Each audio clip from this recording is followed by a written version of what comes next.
Making good on his promise, President Trump signing 5 executive orders today, reviving the controversial Keystone XL and Dakota Access pipelines, both projects that were stalled under the Obama administration. Here now is Senator John Hoeven. He's a Republican senator from North Dakota. He's a member of the Senate Committee on Energy and Natural Resources.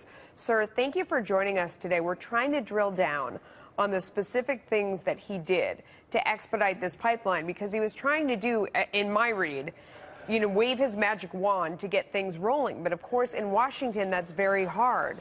Specifically, the orders were asking the company to reapply for the presidential permit. He directed the relevant federal agencies to expedite the review. He did a number of other things to try and indicate that we would use U.S. steel. What did you think of these specific measures, and will they get it done?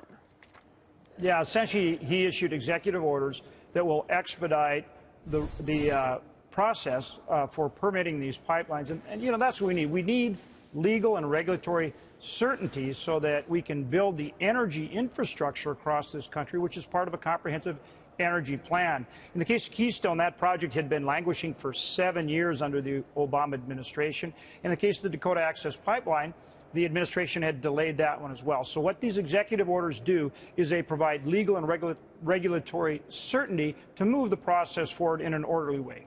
So, but will it work? Because it seems like, he really tried to rip away at the process and see where it had gotten stalled and to remedy that as best as he could with executive orders.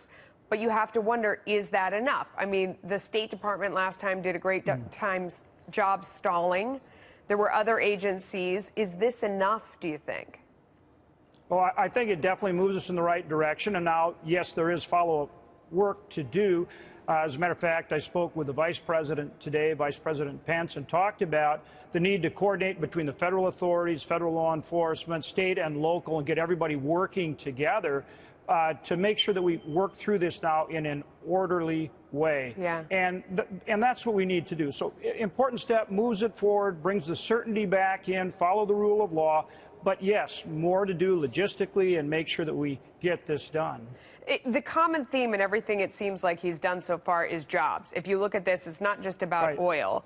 It's about building the pipeline, construction jobs, using U.S. steel.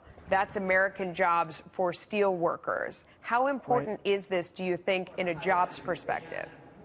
So this is incredibly important. We want a comprehensive energy plan for the country that makes us more competitive in every industry sector. And you can't build that energy plan if you don't have the energy infrastructure, the pipelines, transmission lines, road, rail, bridges, to move that energy as safely as possible and as efficiently as possible. This is something that creates jobs. This is something that grows our economy and ultimately makes us safer, because we're energy secure. We don't have to get energy from OPEC or anyone else.